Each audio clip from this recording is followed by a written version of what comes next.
Okay, we're live now.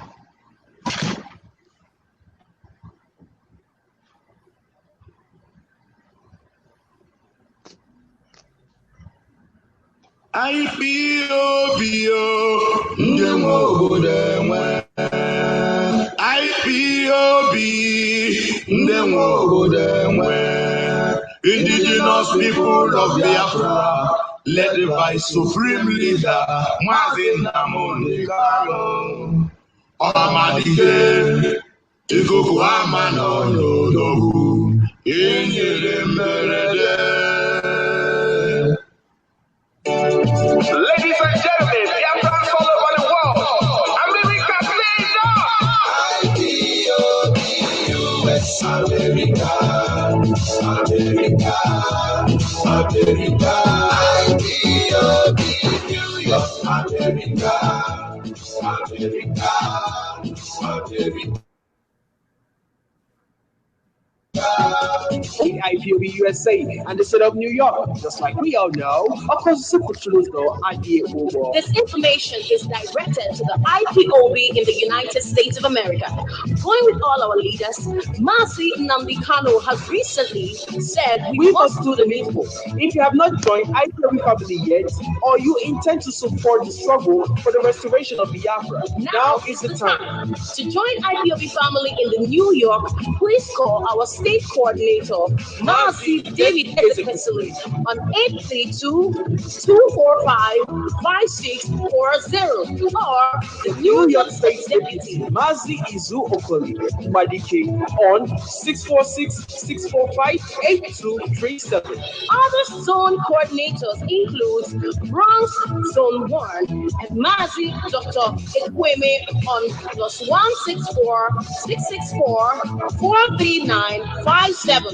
Ize Obina +192-9509-8008. Staten Island, Mazi John on 347-203-0871. Pastor Thomas 6462-269487. Brooklyn Zone, Saint Abalakwe AM on +16-462-3652-46. Prince/Long Island, Mazi Elochukwu 164-69-5662-19. Bronx Zone 2, Wada Beatrice on 347-5177-934. Or Reverend Jeff. You live anywhere in the U.S. and you want to join or contribute, call our national coordinator, Dr. Okoro, or our national deputy coordinator, Wada Lady Prestige. Or you are a woman in the USA, you can join our women wing.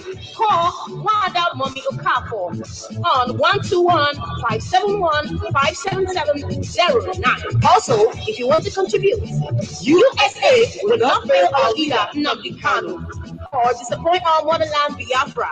Oh, hail Biafra, Biafra, we hail you. Signed, David Ezekwesili, New York State Coordinator. US, America, America, America, IPOB, New York, America, America, America.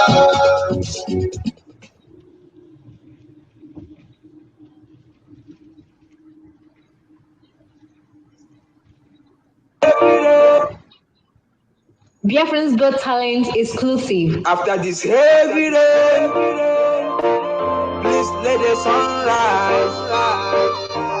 Lives are in danger, siblings and more than all they know. We are the universe strangers.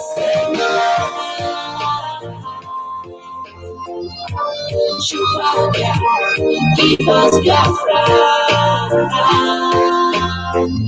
We are begging you, please. There's nothing we can do without you. It's only you that will save my life. Chikoki and Biama, you are the one to give us Biafra. We pray, oh God, save us. We are your children, save our lives. We are a sheep that's gone astray. Restore the path and heal our hearts. Save my life. Save my life. Save my life. Jesus Biafra. We are begging you, Jesus. Same thing, living here in the zoo. Keep up them and set us free. We are begging you. See my papers, they are crying. Keep up them, we are dying. Save our life, we beg you for love. Tears in my eyes, like a dream, I can cry. The mess I must be full of, give me cover. We make better future, a better future, a better future, the Lord. Freedom is what we want, nothing more, nothing less. We are tired of this school, and your wicked say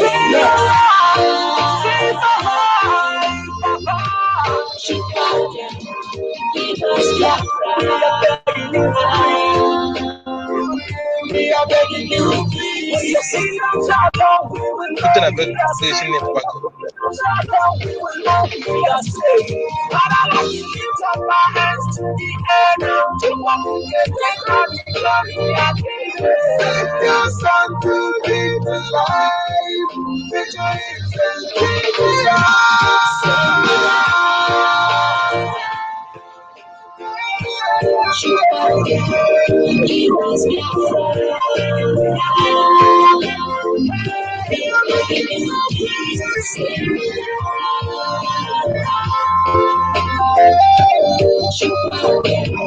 Give us Biafra.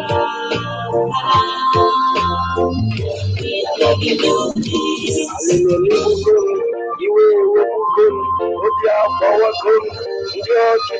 and make you feel our anguish, but don't let us perish in the hands of our enemies. Good afternoon, good morning, good evening, and good night. This is Umuchukwu Media USA coming to you live once again. And today we have a very big privilege and opportunity to have a man of God in our midst today. So I will not waste much of your time. All I have to tell everyone to do is to share the program and welcome all your friends and your loved one for this brief time we have to discuss with our priest. My name is David Ezekwes. I'm the one, representing the Umuchukwu Media here in USA. So I don't have to introduce them; they will introduce themselves. So without wasting much of your time, Father Austin, I believe you can hear me. I do. Father Ben, I believe you can also hear me, right? Yes, can hear you. All right, so I will start with you, Father Ben. Can you introduce yourself to the audience and tell them who you are? It's your time to talk. My name is Father Benjamin Nwanenyi from Ozobu region of Biafran land. I also reside here in Pennsylvania and also the state coordinator of IPOB Pennsylvania. Wow. So you are one of the principal servants. So, okay, that's good. Father, you're welcome. And also, Father Austin, I would like you to introduce yourself to the audience. Go ahead. Yeah, my name is Reverend Father Austin Odimegwa. Father Odimegwa is from Orauku. Orauku is in a Idemili province of Biafra land. I reside here in New Jersey, United States of America, and an active member of the state IPOB in New Jersey. And I want to use this opportunity to inform our guests. There were supposed to be more of us participating, more of our priests. participating in this discussion. But incidentally, it coincided with the assumption of our Welcome. message, and a lot of our priests are engaged, so they couldn't appear on this broadcast. So today it's just two of us, and then in subsequent times, many more of us will be featuring, to discuss the issue that concerns every one of us, which is Biafra. Thank you. Thank you, Father Austin and Father Ben.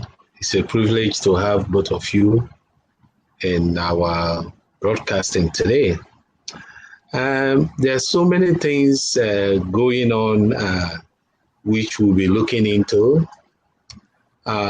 Some people, they don't care, but most especially we that are in diaspora are the last one that's supposed to be talking about it because we are in our comfort zone. But I believe it takes one that have a conscience and a spirit to talk about what is happening back home in Nigeria. The first question I'm going to throw out to you is how do you see the political and the economic situation in Nigeria now? Will I go with Father Ben? Father Ben, you can go ahead, then Austin will come after you. Go ahead. Thank you for offering me this opportunity to air my view with regard to the situation back home in the country called Nigeria. In Nigeria, I've been following what has been happening in Nigeria from my childhood. And in my own little capacity, I participated in Nigerian politics, 1979, 1983. As little as I was actively involved in those political situation that time, within the period. In Nigeria, there is political instability, and where you have political instability, obviously you must have economic instability because they go together. So in Nigeria, the political landscape is 0, 0, 0. And there is this deception I always see among the political elites. Nigerian political terrain has been shortchanged since independence. That Nigeria was leagued in favor of the North. And since today, we have been suffering it.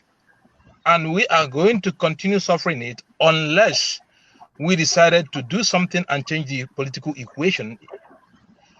Because, politics is a game of number. So then before the British people left Nigeria, they assigned the number that matters to the North. Until today, they are using it very effectively.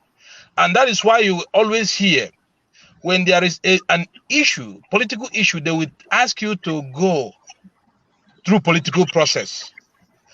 And because the Nigerian political process has been lopsided, you can never achieve anything through political process. I'll give you an example. If you have 30 people from the South in the National Assembly, you will have 90 people from the North. So if you are from the South and you want to go through political process, you have already destroyed yourself because you are coming from a weaker zone. And then they will ask you to go through the political process. If you sheepishly, foolishly go through political process, once it comes into the political landscape, they will throw it because you don't have the number to argue your case. And as long as that political process is not balanced, then nothing politically can be resolved through political process. And that is the problem we are having in Nigeria. And because they have that political advantage with regard to numbers, they also decide our economic future, because the same people who have political access to politics, they have access to political economic policy. And because of that, they hijack the politics, they hijack the economic process. Thank you. Thank you. Thank you, Father. Father Austin, can we hear your own taking on this question? You want me to repeat it for you? Yeah, that's okay. I got it. Okay. You good? Okay. Yeah, Father Ben, thank you very, very much. That is a very, very good picture of the disaster we are seeing back home in Nigeria, in the contraption called Nigeria. And in addition to what Father said, I would say that the contraption called Nigeria was a terrible mistake. It was a terrible mistake. There shouldn't have been that kind of amalgamation of different peoples with divergent cultures, divergent religion, divergent practically in everything. And you're bringing them together under a democratic umbrella called a country. And you want them to operate under a unitary system. Mm-hmm. And when we are talking of divergency, it's not just about little differences or minor differences or issues of like or don't like, but these are fundamental issues that determine a people's life. I give an example. Biafrans are by nature Republicans. They are independent-minded thinking people. And they want fairness and justice for everybody. This is fundamentally who we are. Everybody's opinion matters. And then at the end of the day, it is the collective opinion and decision that should guide the people. And then we look at our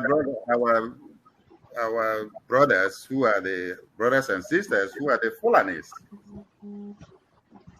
They are running a feudal system. A feudal system means maybe one family or two or three families are lording it over every other person. They are lording over, they have all the platforms at their beck and call, political, economic power. Now every other person is at their beck and call and at their service. Such a feudal system cannot be merged with a republican system of the Biafrans. Like our people say, oil and water do not mix up. Doesn't matter how you try it, they don't mix up. So fundamentally, the amalgamation of these different peoples, I call them different peoples because we are of these different races, we have different ethnicities, we have different origins, fundamentally different from one another. And it will be extremely difficult for such a thing to work, because no matter what happens, people will be bound to become a partisan. They want the interest of their own people. It is natural, because there is a room for it. You know, so I strongly feel that the foundation on which Nigeria was built was very, very flawed. And oftentimes, when a house is built on a faulty foundation, the only thing you can do is to raise down the house and rebuild the foundation. You know, it doesn't matter how much. It doesn't matter how much you try to, amend it, restructure it. It's not going to work because the foundation is faulty. Now, much of these problems didn't surface until recently with the coming in of Muhammad Buhari. When he came in 2015, the whole thing became clear to everybody that this is not working out. Because our people, the Biafrans, have a different agenda. They want fairness for everybody, want justice for everybody. The Yorubas, in a very similar way, want everybody to benefit from the natural resources, from the Commonwealth. But guess what? The Fulanis don't have the same agenda. They want it all. And they want to force everybody to become or to be subjected to their system of feudalism, which is not going to work. It's not going to work by any means. Now it is becoming clearer and clearer. They want to get it by all means, by any means, by force, or by any possible means. That's why they have hijacked all the parastatals in that country. They have hijacked the different arms of the government, the judiciary, the legislative, the executive. They have hijacked it all, hijacked all the forces, because they want to enforce everybody to be subjected to their feudal system, and above all, to Islamize everybody. And the whole thing is collapsing before us as we watch it. So for me, Nigeria, as was declared recently, is a failed state and must be dismantled and rebuilt, probably on regional basis, not restructuring, but on people staying on their own, because oil and water can never mix. It doesn't work. The next question, thank you for the answer, Father Ben and Austin. The next question I have for you is that it's like church is missing out on what is happening in Nigeria today. So what is the church in Nigeria doing about the problem? About the problem in Nigeria? The church is supposed to be the mouthpiece of most less privileged and vast majority in that country. But it's like the church is nowhere to be found. So what is, because it's like you are the mouthpiece that are representing the vast majority of Christians in Nigeria. So that's why I have to, throw this question to you. Now, what is the church in Nigeria doing about this whole problem? Okay, for example, you see what is happening in Kaduna. The church is like the church turned their back on them. If you ask me, the killing is getting out of hand. But when you ask the government that's supposed to protect the citizens, our citizens, the government, in their own view, will say nothing is happening. The whole place is peaceful. So what is church doing about this whole problem that is happening in Nigeria? Father Ben, I will come back to you because Father Austin just finished. Yeah, well, in all fairness, the church is doing something. At least you have us here representing the church. Yes. At least it's a very big sign. Yes. Two, the church as an organizational institution back home in Nigeria is doing a lot. You have to know. You have to be close to know exactly what the church is doing. And also you have to know that the church cannot come out to fight publicly, maybe using their arms or their this thing, but the church has the way they permeate like kerosene, the way they permeate the society, the way they permeate the power that be. But the church, as an organizational institution, is doing something, even though we are here. Many people don't even know what the church is doing. But I assure you that church is definitely doing something. If not finding, at least you have us here. Okay, all right. Thank you. Because you said you said we represent the church. Definitely. To have both of you on, is a very, that's why I have to ask you those questions. So in all fairness, the church is doing a lot. the church is doing a lot, but with time, you will see the impact of what the church is doing. Maybe even though, as we know, the configuration of Nigeria makes things difficult for every individual, even for church itself. Is it the but COVID? the church is definitely doing something. I assure you of that. Thank you. Father Austin, because I don't know, maybe it's COVID that made the church to be so silent, to me, in my own view. But COVID, it's like under COVID, so many things are happening there. So, Father Austin, what's your own taking on that? I strongly concur with what Father said. That church is not doing nothing. The church is doing something. Especially those of us here in diaspora. It might interest you to know that here in US, we have already formed a very strong coalition of Biafran priests who are working hard. And right now, there are about 26 or 27 of us. Okay. And we are interacting on a regular basis.